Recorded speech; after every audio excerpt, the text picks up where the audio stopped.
Hey, how's it going guys? I'm Lamp and welcome back to another deck showcase video. I'm really sorry I didn't upload anything last week. I have a reason other than I'm busy. That is, I did not see that we're getting a card adjustment patch. So, before the patch, I actually finished writing the script, but then BAM! The next day we got an adjustment patch. I didn't want to release an obsolete deck list, so I decided to hold off and experiment more before remaking this whole video. I personally think the card adjustment wasn't that much, so I'm not going to cover it this week. So let's just jump into the deck rundown, shall we? For this deck, I tried making it cheaper, but I found very mixed results. So I think this is the most optimal build for Ootakemaru Oath, because not using his SSR makes your games way harder than it needs to. But the good thing is this deck is very easy and simple to play. It works like almost any other red aggro deck, where you just need to constantly attack to pressure your opponent and you will win the game eventually. Ootakemaru here works basically like Shiranui. You don't really want him to attack unless you really need to or in emergency. Most of the time he will just sit at the back row looking pretty with his evolve, but when he reaches level 3, you can use him to bulldoze anything that stands in your way. Now, for the first hand priority, high priority I would either get either one of Ryomen's level 1 card. The 3 projectile listener grabs your opponent's Shigami, and the AoE 1 combat card is really good in early game. If you can get Ootakemaru's evolve in your first hand, it's going to make your games way easier. And Yotohime Curseblade Guard is really good against aggro decks because it helps toning down the damage. Ichijo's stance attack and on a mission is a really good card to prepare for your level 2 turn. Level 2 is when you really can push for damage. For optional ones, I would suggest getting Return of Yoto, because getting Yotohime to continuously attack will make your opponent struggle. Or you can use it to forcefully put Yotohime in the combat zone. He'll Cry Death is decent, but unless you have a Magatama already on the field, it doesn't do much other than putting Ootakemaru in the combat zone. And then we have Ichijo's SSR, Peace of Mind. While yes, it's a really good card, but if you want to effectively use it, you have to use it at level 2 or more. Not getting it in your first hand would be the best for me. For finisher, we don't really have much, because with this deck, we try to continuously attack the opponent, and by level 3, they should be low enough health for us to bulldoze with a few combat cards. But if we do struggle doing that, we have Demon Lore to stun a Shigami on activation while also dealing 2 damage AoE. Hail Cry Order is our main finisher card, because if you put a Magatama on Ootakemaru or your other Shigami, it basically lets you attack twice, but if you put it on the opponent's Shigami, it will attack it first, then do the normal attack. The other card that kind of classifies as finisher is Ichijo's Evolve, because it makes your Ichijo a big dumb beater. And that's about it for the deck rundowns. It's an easy deck to pilot, but it's kind of expensive, so I cannot really recommend it to newer players. For now, let's move on with the replays. Our first matchup is up against this card Chili. I've actually matched a lot with this deck lately. Like I said in the previous video, this deck is really consistent and very cheap, so no wonder a lot of people are using it. For our first hand, prioritizing getting Ryomen's level 1 card or Yotohime level 1 card is the best move. But if you happen to get Ichijo's level 2 card, that's also a good setup for later. Most of the time, if you get the first turn, you want to immediately use Ichijo's Diligent Practice. The more you can activate it, the easier your games would be.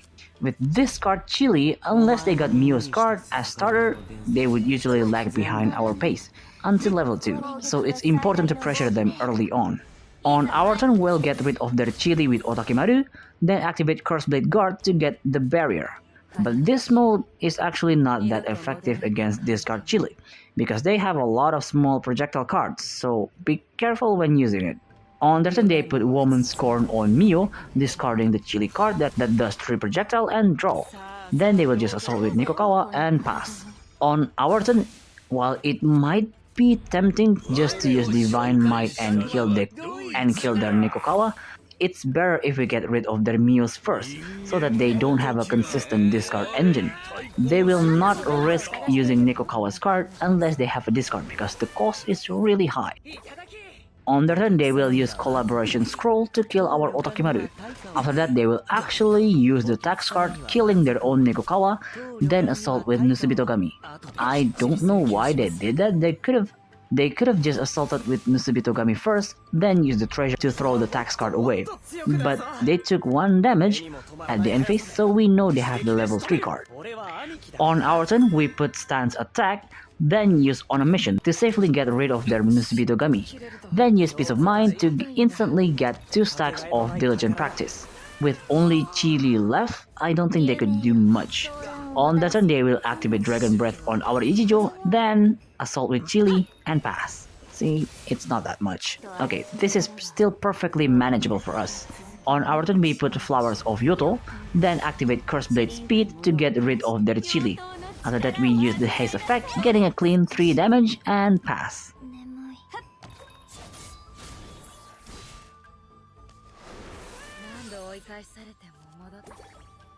On the turn, they will Red Flame our Yotohime, then they will sacrifice their Miu just to get rid of her. At the end phase, they keep taking that 1 damage, it will definitely bite them in the ass soon enough. On our turn, we link Gathering Storm to use Thunder Fury, dealing 5 damage and getting a draw. After that, we'll just assault 1 more time using Ryomen and pass. Just 7 health left. As long as they don't kill us by next turn, we can win. On their turn, they activate Investment Scroll, forcing Nusubitogami to attack, then put Daytime Thief to get a treasure and recover back his health. They use 1 treasure to draw and discard a card and pass. Okay then, we can win. On our turn, we put Young Master of Suzuka Mountain on Ootakemaru, then use Hellcry Order. This way he can attack twice, ending their whole life.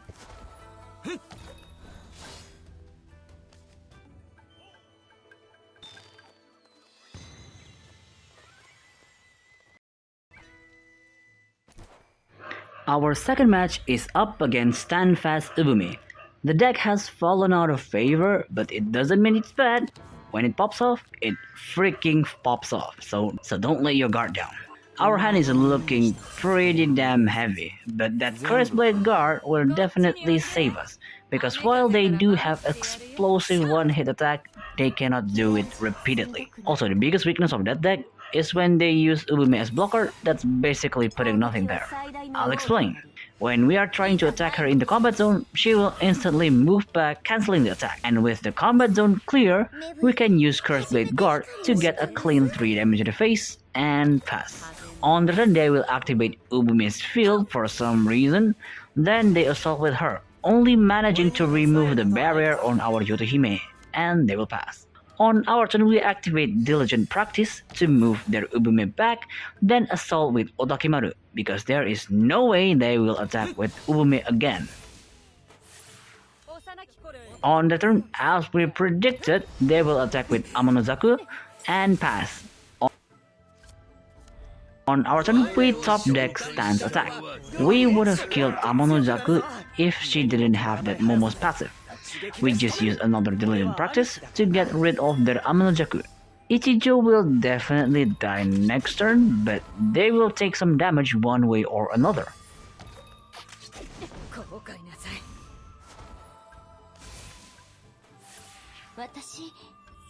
On the turn, they will evolve Shiranui, then summon a Blazing Flame. They will assault, with that, dealing 4 damage to our life and killing our Ootakemaru. They will probably do it again if they got another Blazing Flame. On our turn, we top deck Lone Fight. We activate that, then activate Diligent Practice, killing their Flame.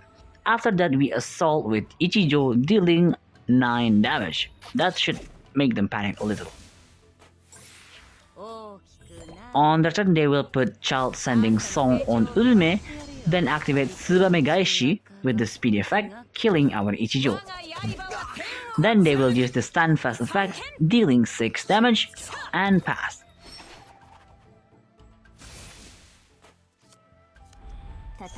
Okay, let's try our luck a bit. First we activate Gathering Storm, then we'll link Listener. I was expecting Thundering Fury, but we got Divine Might instead. that's fine. We use it to move Ubume back. Then we hunt down their Shiranui because that is the main source of their power and pass.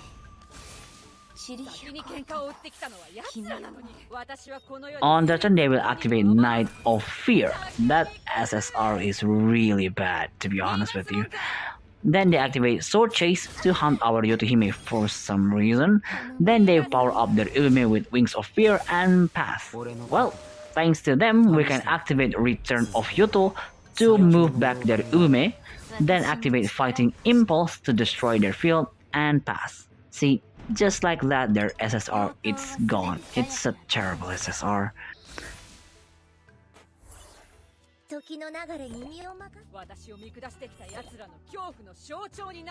On the turn, they will assault with Momo, then activate Spreading Fear, successfully killing our Yotohime, and they will pass.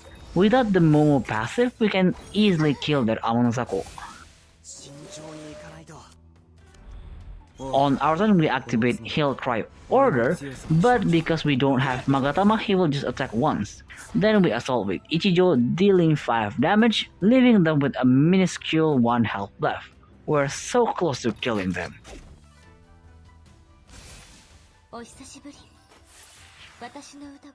On their turn, they put Dance of Sorrow on Shiranui.